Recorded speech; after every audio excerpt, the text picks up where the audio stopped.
How did the UK go from one renting system to a completely different one in just 6 years?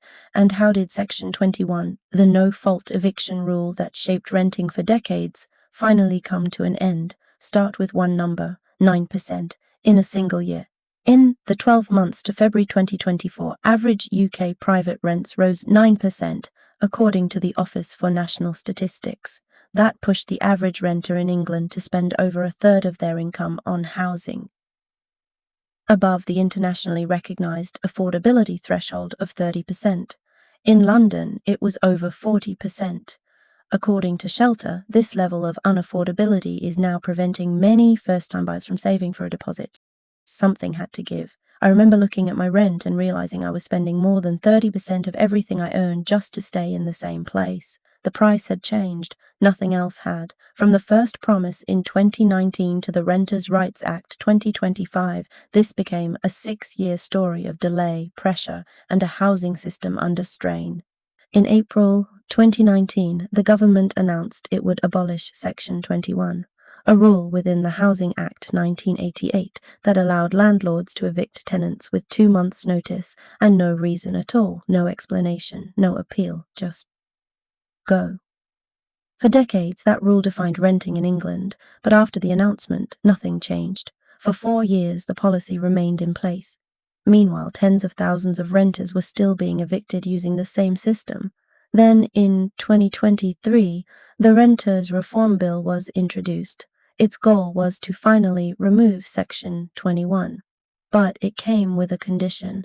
The ban would only happen once the court system was ready, and the courts were already under pressure.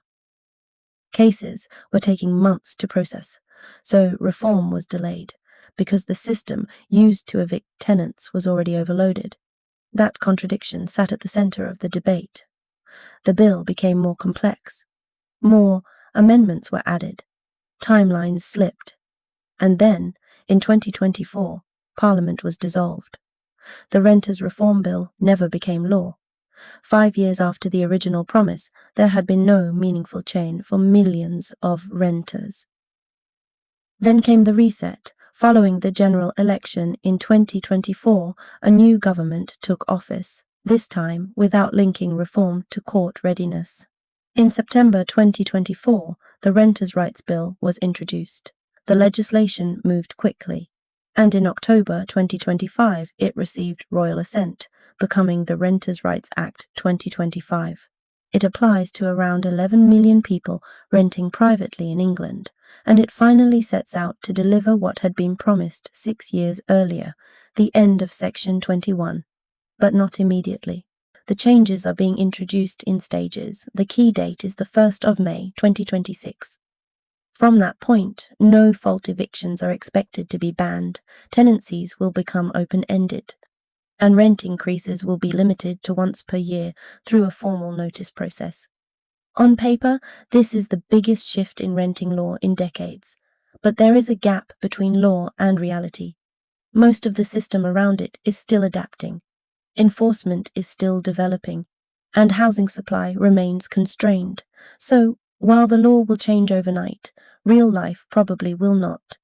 As of now, rents remain high, supply remains low, and for many renters, the pressure has not disappeared.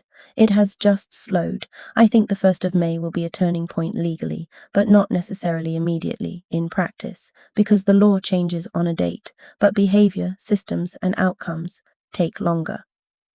6 years, from a promise in 2019 to a law taking effect in 2026.